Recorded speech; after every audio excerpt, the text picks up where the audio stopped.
was it just the Senate Foreign Relations Committee, or was it the full Senate had a Zoom call with Zelenskyy of Ukraine?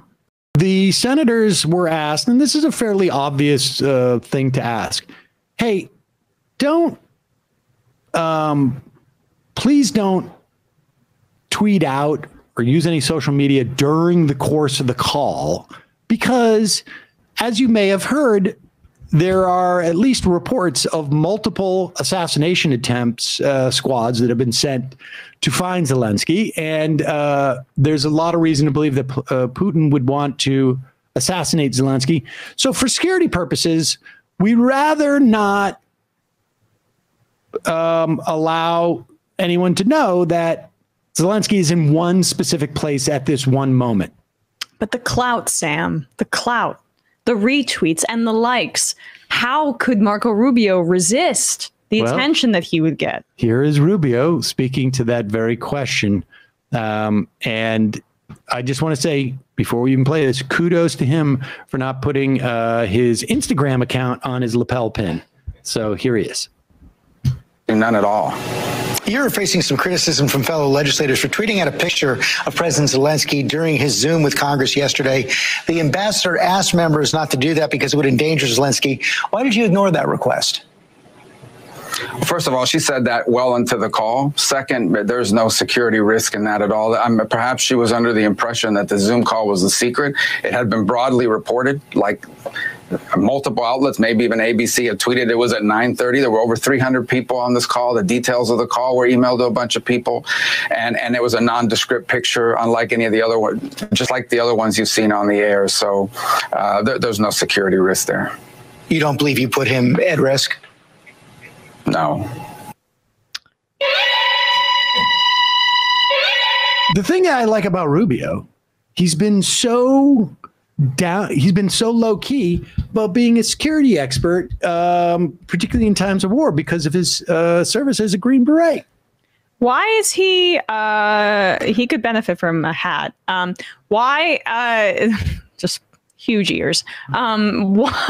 Why is he like trying to, he's been pretty naked and open about using the war in Ukraine for clout, even before this. I mean, he was like tweeting out before outlets had confirmed when the initial invasion happened. Like it was whatever, 9 p.m., something like that, Eastern. I was on Twitter. I saw Marco Rubio, like, the invasion has begun. And there was no confirmation from U.S. outlets. He seems to be like wanting to fashion himself as some sort of, I don't know, security expert person on the ground, use this to his advantage to some degree. And I'm not really sure why he would be doing it so clumsily, if that's the case. Well, I would like to know, really, I mean, this is, why Stephanopoulos doesn't follow this up with, like, are you telling us that you have a better sense of the security requirements for Zelenskyy in a country that is being invaded and bombed? And,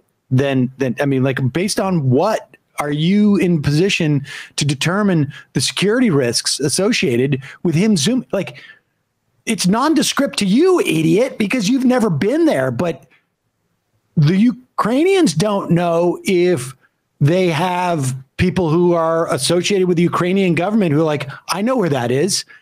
That's in this building in this city. I've been in that facility.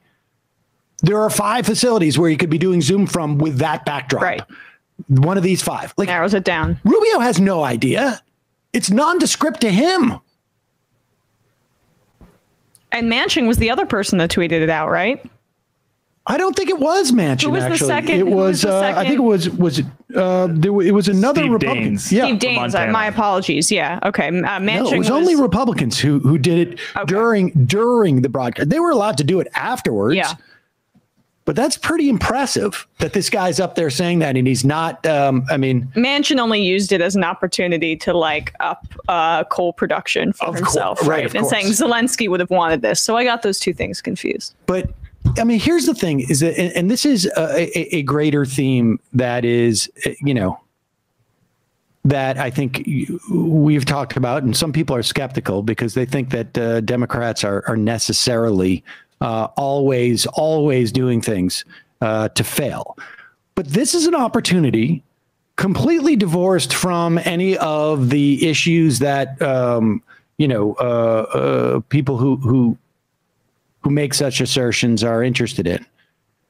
How would it possibly, how bad do you have to be at politics for the Democrats not to be making Rubio a poster child for this? I mean, honestly, this is the type of stuff that would, if a Democrat had done this during a Republican administration, we would be hearing about this for at least as long as we heard about Dr. Seuss. Or Benghazi. Somewhere between Dr. Seuss and Benghazi. Yeah. We would be hearing about this. Look, they're putting him at risk, et cetera, right? I mean, it's like, and I'm just curious, do you think that Rubio's eagerness to be at the forefront of this has to do with the fact that he fashions himself as like an anti-communist Cuban exile in Florida, and so then you can turn that into some sort of anti-Russian thing? I'm not sure what his angle on this is. I think that's a decent theory. I would imagine there is some of that associations by people that he's trying to appeal to in Florida. But I mean, I think the idea is that, he wants to sort of probably also, this is some Republicans trying to distance themselves from Trump in some ways. So I'm sure that's both of those things. But nevertheless, this is, to do these type of things. I mean, that's the thing, is that when you say he's doing this for clout on Twitter, there's a lot of people who are like, come on, but that's exactly what he's doing it for. And it's not so much clout on Twitter. It's like this is a branding exercise for him. And he doesn't care. And it's amazing. It's amazing the missed opportunity to just embarrass, to hurt the brand of a Republican in this instance. I mean, that's it. Democrats are just bad at doing this. How they have allowed conservatives to control what is being discussed in the media, which has been, it's the case. They have just allowed conservatives to control this thing. Part of it is they are much more concerted. There's much more outlets for them, particularly in the context of radio, online. There's much more funding for these things. They have much more outside groups, but there doesn't even seem to be an attempt, and there doesn't even seem to be an awareness of the problem. No. It really is nuts.